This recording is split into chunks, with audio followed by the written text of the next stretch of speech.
In the city of Budapest, IMF agent Hanaway is running away from a group of criminals for stealing a file containing Russian nuclear launch codes. After shooting all of them and running off a roof, he comes across Moreau, who kills him before he can see the alarm on his phone saying she's an assassin. With Hanaway dead, Moreau easily takes the file and escapes. Meanwhile, in a Moscow prison, IMF agents Benji and Carter prepare a plan to rescue fellow agent Ethan. From the van, Benji hacks into the prison system to open the cells and free the prisoners, who begin rioting and beating up the officers.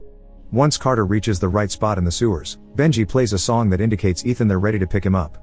However, instead of going through the easy back door that Benji has opened for him, Ethan jumps into the fight to rescue a prisoner called Bogdan. It's hard to go through all the angered criminals, but Ethan is a very skilled fighter and manages to push through and take Bogdan to an empty room while Benji locks the door behind them so they can't be followed. In this room, Carter uses an explosive to open a hole in the ground that will allow them to escape through the sewers. The team gets away in the van and Ethan explains he's brought Bogdan along because he sold him intel and leaving him inside would have equaled death. The agency sends a group of sweepers that will protect Bogdan, so after they move him into another van, Carter begins explaining the next mission. It turns out Hanaway had been working with Benji and Carter, but Carter got intercepted on the train. Hanaway managed to steal the file anyway and that's when the chase began, but what the agency didn't know was that the person picking up the file was the deadly assassin Moreau. By the time Carter shook off the thugs and reached Hanaway, it was too late. The mission now will be to recover that file, and Ethan may have an idea of where it's going. The IMF agency has been looking for an extremist codenamed Cobalt, who is eager to do some nuclear bombing and has worked with Moreau before. The van stops so Ethan can contact the agency, and he's told that Cobalt's real identity seems to be part of the Russian intel strategist. To fully learn who he is and where they may find him, Ethan will have to infiltrate the Kremlin and find Cobalt's file before he can destroy it. Moments later, Ethan and Benji dress up as Russian generals to enter the Kremlin, while Carter pretends to be a tourist in order to guide a balloon that drops a special artifact inside the building's chimney. This artifact messes with the system, especially the scanner at the entrance, in order for Ethan's and Benji's fake IDs to be read as real. Once they're inside, Ethan and Benji reach the floor where the archive room is and use a special screen that simulates the wall to hide behind it, so they can reach the right door without being noticed by the guard. However, when Ethan puts his hands on the cabinets, he discovers all the discs have already been emptied. At that moment, Cobalt appears on another floor and, after killing a guard, he intercepts the team's frequency pretending to be with them and announcing it's time to detonate. The message also reaches the guards who immediately jump into action, causing Ethan and Benji to abort the mission and separate. Fortunately, the uniforms allow them not to be suspected yet, so Ethan manages to make it outside after passing by Cobalt without knowing it's him. Once outside, Ethan gets rid of the fake mustache and turns around the jacket to look like another tourist. He also sees Cobalt again, and this time, he starts getting suspicious because he notices the man has for some reason hidden his suitcase inside a bag. Ethan wants to chase him but suddenly the Kremlin explodes and he's knocked out. Hours later, Ethan wakes up in the hospital handcuffed to a bed. He's approached by police officer Sidorov, who has discovered Ethan's double jacket and blames him for the explosion. At that moment, a nurse takes Ethan to a room and leaves his file on the bed. Ethan takes advantage of this by stealing the clip and using it to lockpick the handcuff, which allows him to escape through the window. Sidorov finds him and dares him to jump, but instead, Ethan uses his belt to slide down an electric wire and land on top of a van, making it crash. Sidorov tries to go after him, but Ethan is already running away. He steals a jacket, shoes, and a phone that he uses to contact the agency, requesting to be picked up. The news of the explosion is appearing on TV all over the world, and cryptographer Lysenko is worried that this may get him in trouble. As soon as he sees the report, he asks his wife to pack her and their son's things for a vacation, but it's already too late. Cobalt and his right-hand man mercenary Wistrom are in his house threatening to kill the family if Lysenko doesn't help them. In the evening, Ethan is finally picked up by an agency car. He gets to speak with the secretary, who has brought along intelligence analyst Brandt to inform Ethan what's going on. Russia blames the USA for the explosion, thus the American government has initiated the Ghost Protocol, which means they've disavowed the IMF. Ethan describes Cobalt and even draws a quick portrait of him, allowing Brandt to recognize him as Kurt Hendricks, a Russian strategist who seeks to start a nuclear war and was asked to resign because he's crazy.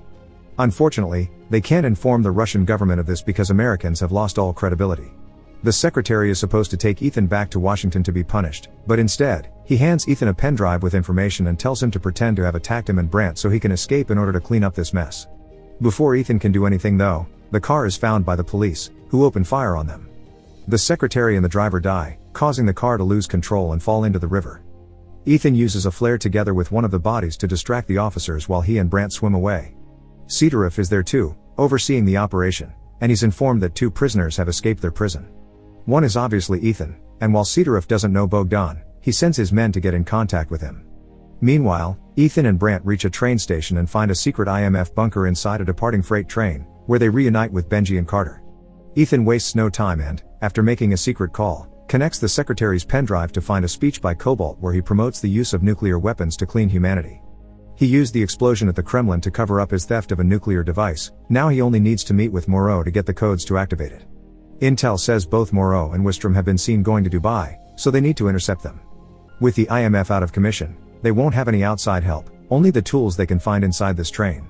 It's even more dangerous than usual, but everyone agrees to join the mission anyway. The team travels to the Burj Khalifa, the highest building in the world. But to get their plan rolling, first they must take care of a small problem. Benji can't just hack into the hotel system because the firewalls here are military grade, which means they'll have to access it from the outside. While Carter steals a waiter uniform, Ethan wears special gloves that allow him to climb up the outside of the building to reach the server room. It's a dangerous mission to do in a hurry, since he needs to be done before the criminals arrive and the incoming sandstorm gets to the city, but Ethan manages to stay focused and reach the server, giving Benji direct access to all cameras and elevators. The door of the server room can't be opened though, so Ethan uses a roll of wire to run down the outside of the building and swing back into the room while Benji begins working on changing the numbers of the rooms on 2 floors. Now they can begin working on the plan properly.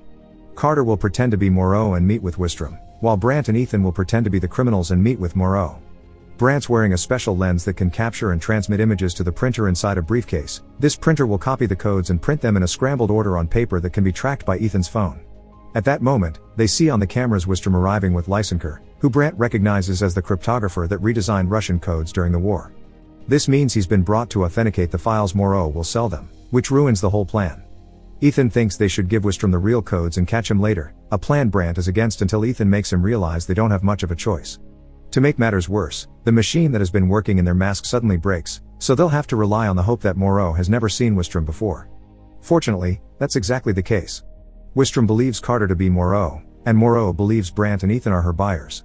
Carter asks for the diamond payment in advance, and when Benji enters the room pretending to be the waiter bringing coffee, he steals them without the others noticing. Carter gives Wistrom the suitcase with the printer, which is locked, so she buys time by pretending to need to find the combination numbers to open it. Meanwhile, Moreau has given the codes to Brant, who pretends to be Lysenker controlling them to let the lens send the information to the suitcase. By the time Carter gives Wistrom the combination, the printer papers are already inside and Benji enters Moreau's room to present her payment. Wistrom leaves with the papers, killing Lysenker on his way out. Moreau is happy with the diamonds, but when the agents are allowed to leave, she notices the lens on Brant's eye and orders her bodyguards to kill them. Ethan beats up the bodyguards with the help of Brant, who shows shocking fighting abilities for an analyst. Carter goes after Moreau and engages in combat as well. She's supposed to take her alive in order to interrogate her for intel, but in the middle of the fight, Carter kicks Moreau and accidentally kicks her out of the window. Meanwhile, Ethan goes after Wistrom. Sidorov finds him on his way out and tries to arrest him, so Ethan beats him and his men up before rushing outside to find the sandstorm getting closer. Using the app on his phone that is tracking the papers, Ethan follows Wistrom through the storm and jumps on him when he drives by, managing to scratch his face and ruin his mask, revealing him to actually be Cobalt. Ethan steals a car to try to follow him, but because of the storm, both of them end up crashing, and Cobalt manages to escape by jumping on a passing truck. The team relocates to an abandoned building, and while the team argues about Moreau's death, Ethan contacts his mysterious caller again to arrange a meeting. He also confronts Brant to make him confess he used to be an agent that ended up as an analyst, which explains his fighting skills, but Brant refuses to explain his past. It isn't until Ethan leaves to meet with his contact that Brant tells the others what happened. He was on a mission in Croatia where he was supposed to protect a couple without them knowing he was there. Unfortunately, he failed, and the woman was killed. This woman turns out to be Julia, Ethan's wife. Overwhelmed by guilt, Brant decided to stop doing field missions and stuck to desk work, which is why he knows why Ethan was in prison. He had killed the men that murdered Julia in cold blood. In the meantime, Ethan meets with his contact, who is no other than Bogdan. His cousin is the Fog, an powerful arms dealer, who accepts to help Ethan because nuclear war isn't good for his business. The Fog informs him that the satellite Cobalt needs to activate the codes was sold to a telecom in Mumbai. He also accepts to share some gear and even a private plane with the team in exchange for Ethan hooking him up with some of his government friends. After Ethan is gone, the Fog calls Sidorov and tells him where to find Ethan. The team flies to India with a plan in mind. Carter and Ethan sneak into a party hosted by billionaire entrepreneur Nath, who is the owner of the company that bought the satellite. Carter will try to allure Nath with her charms while Brant sneaks inside through the kitchen and enters a ventilation shaft wearing a special metallic suit. Brant jumps into the shaft and Benji keeps him floating with a special robot that carries magnets, allowing Benji to guide Brant through a tunnel to gain access to the computers that control the satellite. Carter manages to get Nath's attention and is invited to see his private collection of art, which results in them going to his room. Now they can't be seen, Carter beats up Nath and gets the server codes from him, but it's too late. Benji has lost access to the system because Cobalt and Wistrom are accessing the satellite from another company building. They've sent a virus to Nath's house system to stop Benji, and the codes are transmitted to a nuclear submarine with the orders to shoot a missile at San Francisco. At least the virus gives Benji the opportunity to track Cobalt's location, so Ethan and Carter make their way there without knowing that Cedarif's also been at the party and is now following them. Unfortunately, heavy traffic doesn't allow them to get there in time and the missile is shot. However, Ethan refuses to give up. Now they only need to modify their mission. Their next objective is to gain access to the system to abort the warhead. When they arrive at the company building, they are seen by Cobalt, so he orders Wistrom to cut power while he runs away with the briefcase containing the launch control device. Carter enters the building as well, but Wistrom shoots her before cutting off the power and escaping. Brant and Benji arrive then, and after making sure Carter is fine, they work on their next tasks. Brant goes after Wistrom and the power switch while Benji works on restarting the system. In the meantime, Ethan follows Cobalt into an automated car park, which consists of multiple moving platforms across a dozen of floors. At the same time Brandy finds Wistrom and beats him up. A fight ensues between Ethan and Cobalt where the briefcase gets thrown around from platform to platform. When they are high enough, Cobalt decides to sacrifice himself to buy time and allow the missile to hit its target, which results in him grabbing the briefcase and jumping, dying as soon as he reaches the bottom of the park. There's no time for Ethan to run down all those floors, so he gets inside a car and jumps as well, surviving the fall thanks to the car's airbag. Afterward, he rushes to grab the briefcase and abort the missile, but it doesn't work. This is because the team hasn't brought back power yet. Brant is losing his fight with Wistrom.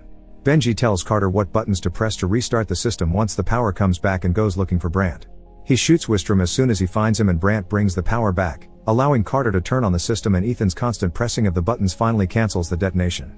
In the end, the missile just hits the roof of a building before falling into the sea.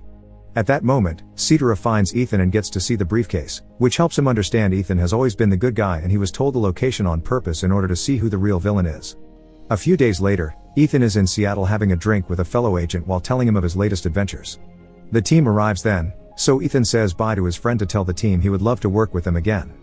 Carter and Benji are happy to accept the new mission, but Brant refuses and finally confesses his failure to protect Laura. However, Ethan isn't bothered. He's always known who Brant is, and he doesn't blame him for anything because Laura isn't dead. No person can be safe while dating an agent, so Ethan faked her death to set her free. The killing of her murderers had been part of the plan too. This allowed Ethan to be sent to jail and contact Bogdan to get the information about Cobalt the IMF was looking for. Now that he has a clean conscience, Brant accepts to work with Ethan again. Once the team is gone, Ethan leaves his table to gaze at a woman arriving at the harbor. It's Julia, who sees Ethan as well and waves at him before going on with her life. Afterward, Ethan listens to another recording from the agency to receive his next mission. Make sure to subscribe and turn on notifications so you can watch more videos like this. Thanks for watching.